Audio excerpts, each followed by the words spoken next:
Hey, what's up, Food for Action? I am your host, Obi Morant. It's kind of funny saying that way. I don't like to be formal like that, but it's good to see everybody here today. And obviously, just like always, lots to talk about. Obviously, first thing I want to do before I even do the mission statement today is just much condolences, much love to all the family and friends. Uh, Ruth Gator, Ruth Bader Ginsburg.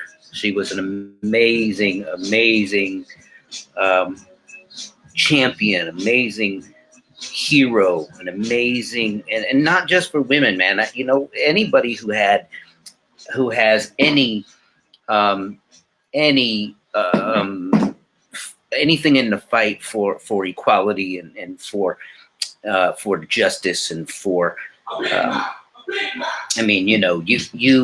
you have to love, respect, and admire Ruth Bader Ginsburg. She's just a phenomenal woman, a phenomenal lawyer, phenomenal judge. I mean, just a champion for the downtrodden, a champion for the stepped on and the overlooked. It's just amazing, man. I have a couple of things that I quotes from her that I love. One is when a thoughtless or unkind word is spoken, best tune out. Reacting in anger or annoyance will not advance one's ability to persuade. And it's kind of one of the quotes that I live by, especially doing this food for action thing, because as you notice, there's so many people who have seen the horrible things that people have commented on my under my posts and so on, and even in some of these live streams, and they've wondered why I don't respond in anger, or why I don't just kick everybody off, or all that. And I really use that quote, and I have several other quotes by other leaders of today and the past, but that quote is definitely hits home. So if anybody ever wonders why I don't respond in angst or in anger when people say some of the horriblest things that they could think of on my page and on my posts, it is because of this quote: when a thoughtless or unkind word is spoken, best tune out. Reacting in anger or annoyance will not advance one's ability to persuade. And I tell a lot of you guys that too. I tell folks how it's just so important to make sure to keep the conversations focused. Make sure to keep the conversations away from answering. People are bullying or calling names. Stop yourself from engaging in that kind of rhetoric, because it just doesn't help the point. It doesn't help get a message across. And doing this, the conversation, food for action, doing this in any forum where we're trying to fight hatred and fight bigotry and fight racism and fight injustice. When you're in those forums, you're going to likely be confronted by people that spew nothing but hate, spew nothing but trying to antagonize or trying to incite riot. And I'm telling you that you just can't give into that. You gotta keep a level head. You gotta keep a focus. And you gotta, obviously, with this, along with the studying that I always tell everybody to do, you gotta keep a focus and your head straight, and be aware of that tool of negative folk, the tool of hatred, which usually does have a lot of divisiveness and wanting to argue, and that's their thing. anybody who does who spews hatred and that kind of thing, they have a tendency, a love for and this I don't know, this desire to engage in some form of battle in a way, and the best and the most effective battle is the focused and peaceful battle, the mind that can stay steady and that can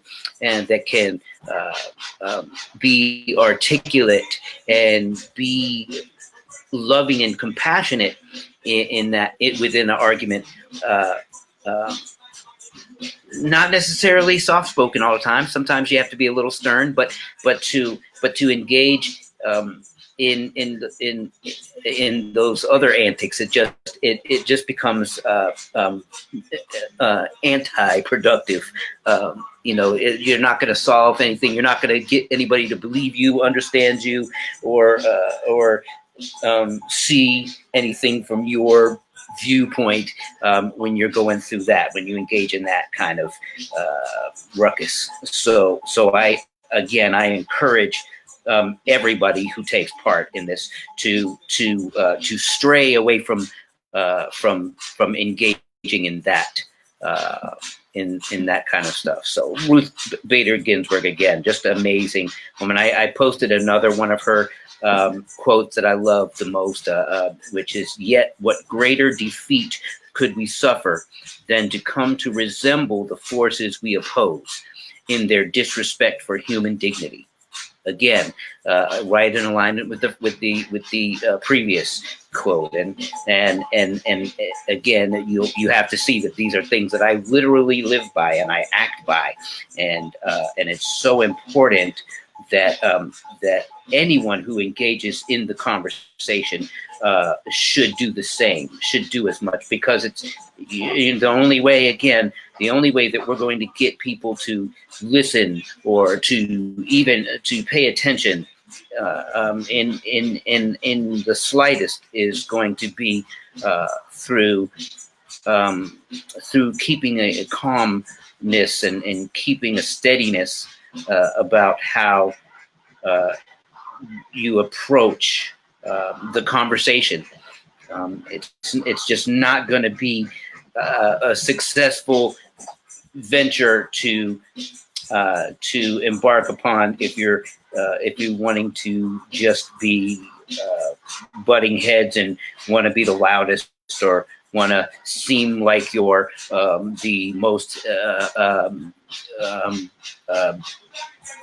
what's the word, animated or fierce looking or sounding. That's not really how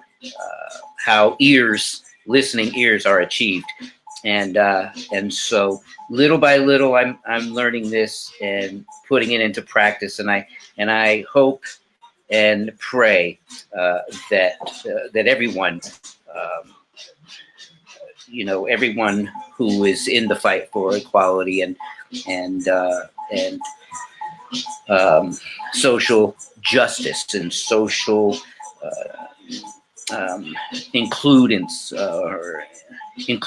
rather. I hope that everybody begins to see that side of things and takes part in the conversation that way. It's so important to have it happen. Have yourself be have your voice be heard from that kind of standpoint. When you try to battle evil with like tools, excuse me for messing with my hair. I'm just trying to get. I just took it out of the braid and I'm trying to get it settled down. But anyways, when you try to battle evil or hatred with the same tools that they use, you're basically coming in undermanned or underarmed to begin with, because if we're not coming from a place of hatred and a place of evil, but you use their tools instead of using the tools of peace and productivity and positivity and proactive tools, then you're basically, it's like going to, how do they say, going to a gunfight with a knife or something. Anyway, so and that's kind of what it is. You're just going to actually be securing their position more so, because you're not really coming to the table with ammunition of your own.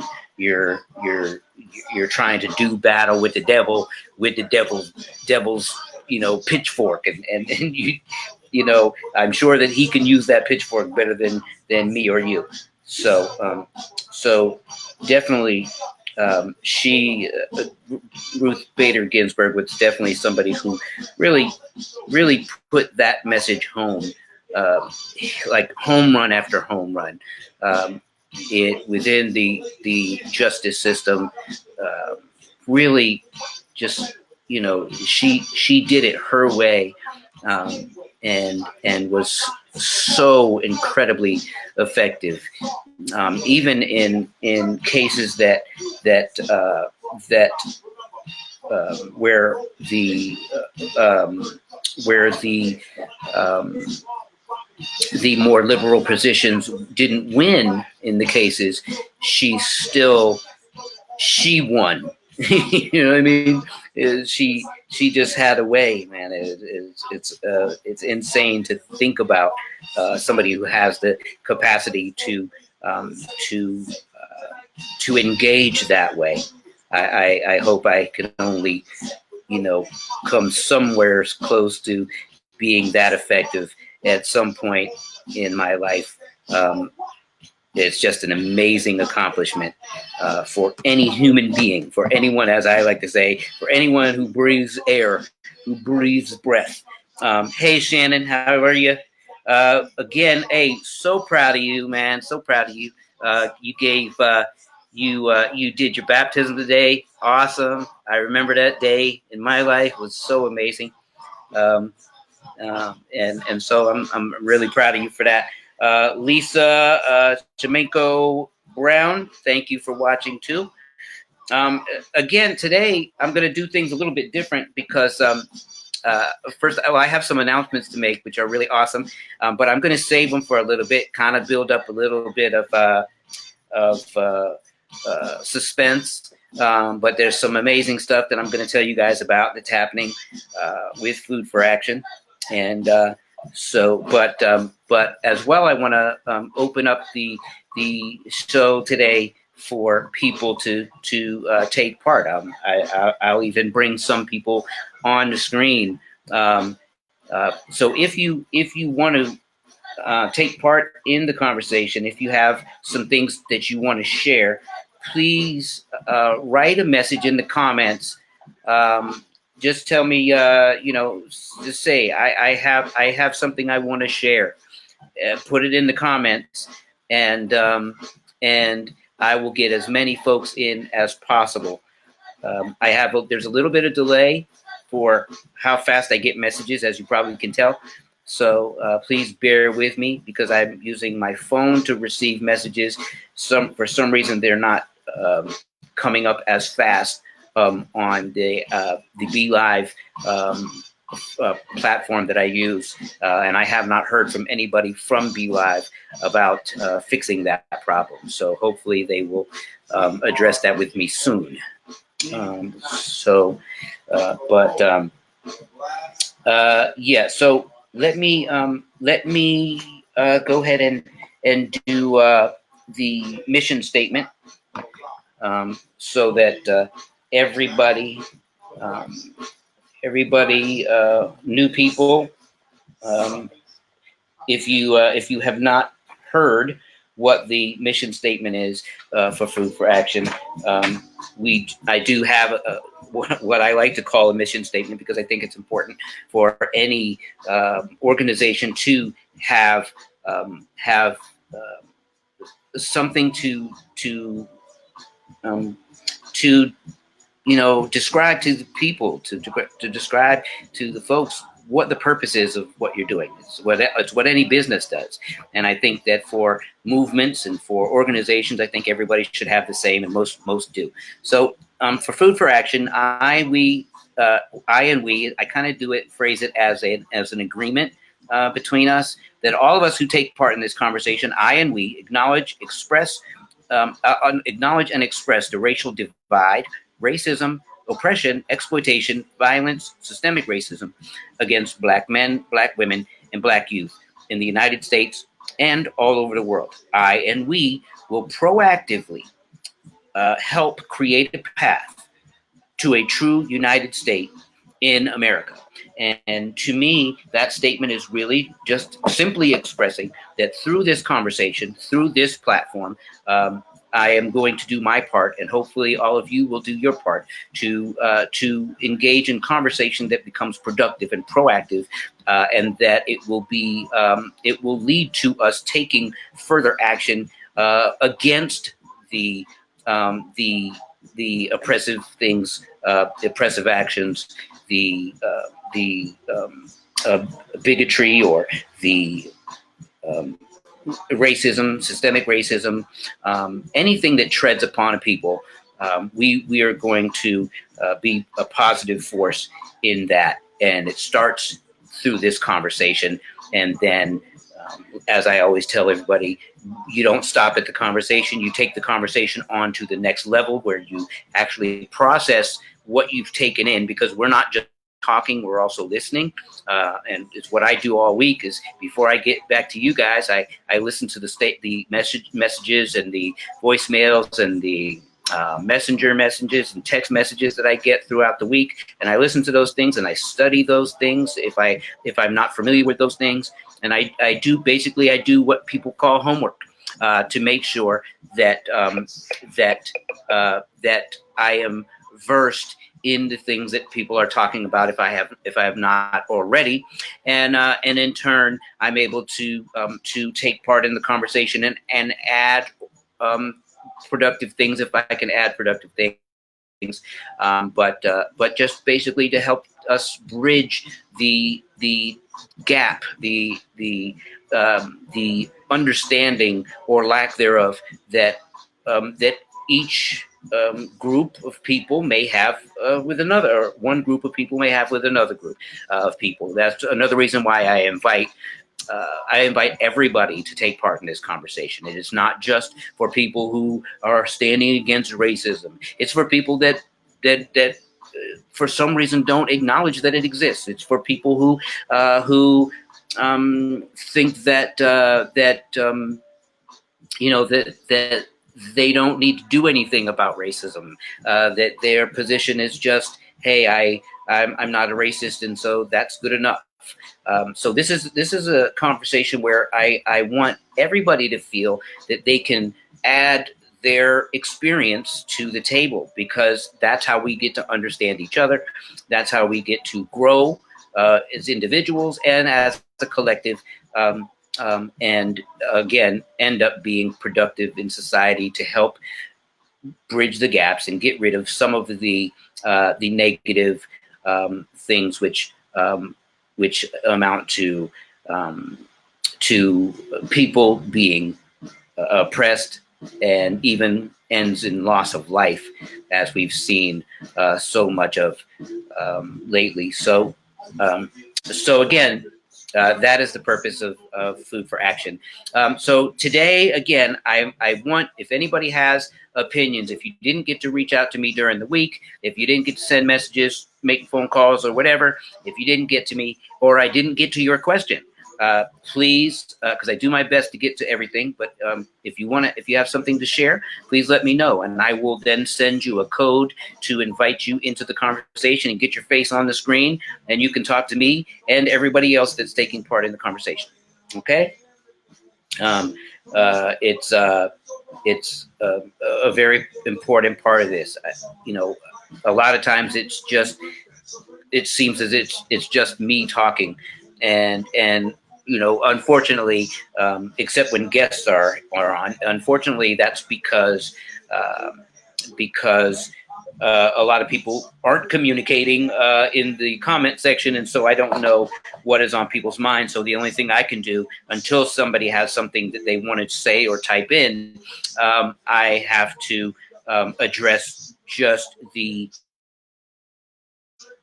maybe the most problematic thing or the most identified thing of the day or the week, in rather it be in media, social media, or if it's something that I've addressed with folks in private messages or such during the week.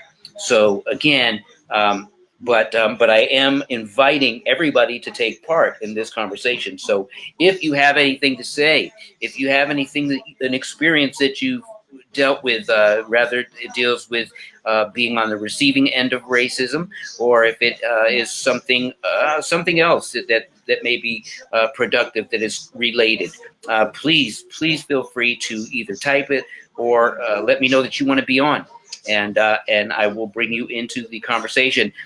Again, if you don't want to, if you rather just type it, that's fine too. I'm paying attention to my screens, and when I see something pop up, then I will most definitely address it. At this point, I haven't had anybody else say anything, and so because of that, that is why I am still expressing to you what I'm doing, and haven't had anybody come in yet.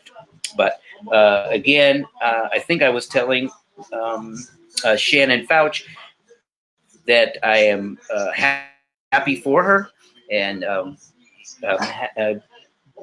taking that next step to actually get baptized, which is one of the first obedience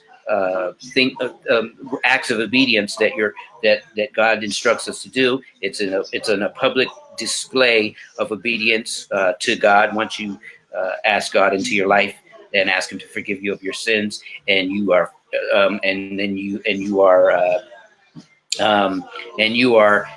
giving yourself to Him, and at that point, God tells us that we should um,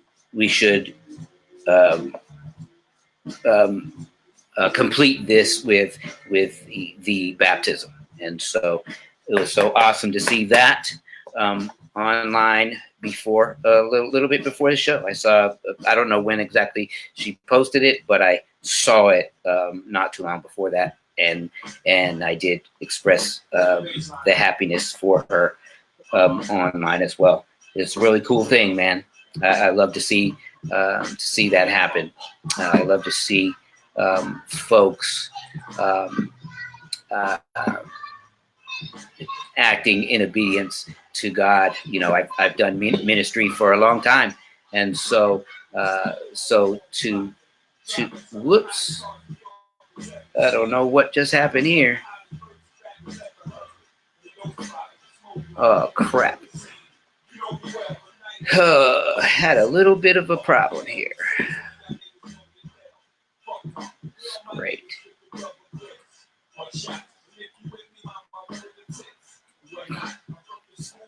I don't know what happened. Please